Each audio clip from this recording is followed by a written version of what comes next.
خواجہ برادران کے اوپر جو نیب کا فیصلہ ہے شاید وہ ایک ہمیں رائے عمل دکھاتا ہے کہ ہو کیا رہا ہے پاکستان میں اور آگے کیسے بڑھنا ہے۔ اسی فیصلے کی روشنی میں جو سپریم کورٹ نے حکم نامہ جاری کیا خواجہ سعد رفیق اور ان کے بھائی کے کیس میں، پہلے میں اس کے موٹے موٹے نکات پڑھ دوں۔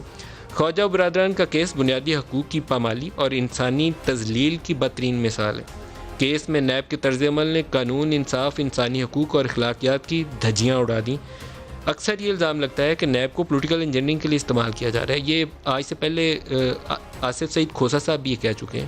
اس نیب آرڈر نے ان کا بھی حوالہ دیا اور خود بھی کہہ دیا۔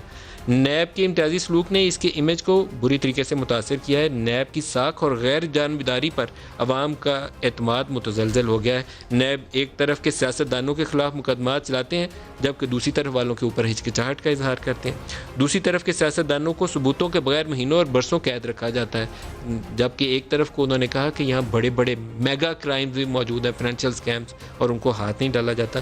نیب قومی مفادات کی خدمت نہیں کر رہا بلکہ ملک اور معاشرے کو ناقابل تلافی نقصان پہنچا رہا ہے۔ یہ نیشنل انٹرسٹ کے بھی خلاف ہو گیا اور کیوس کا بھی لفظ استعمال کیا گیا۔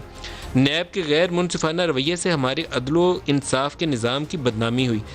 گرفتاری سے قبل ہی قید میں رہنا نہ صرف ملزم بلکہ اس کے اہل خانہ کے لیے بھی باعث توہین ہے۔ اب ایک چیز جو نیب قانون کے اندر بہت بڑی کمزوری ہے، جسے میں کالا قانون کہتا ہوں، نیب چیئرمین کو ڈسکریشن ہے، ان کو اختیار حاصل ہے جس بندے کی مرضی اوپر ہاتھ رکھیں اور 100 دن کے لیے اندر بند کر دیں۔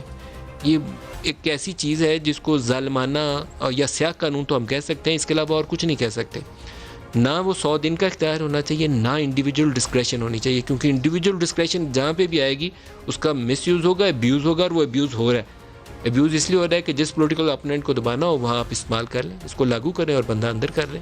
پھر ایک برڈن آف پروف ہے، برڈن آف پروف کے اندر جب تک توازن نہیں لایا جائے گا تو آپ کسی کے اوپر الزام لگا دیں کہ 150 ارب کے فیک اکاؤنٹ آصف علی زرداری کے ہو گیا، ایف آئی اے نے تحقیقاتی رپورٹ دے دی، اب ثابت کریں یا آصف زرداری کو اندر کر کے سزا دے دیں تو یا پھر مقدمہ ختم کریں۔ ہینگ نہیں ہونا چاہیے۔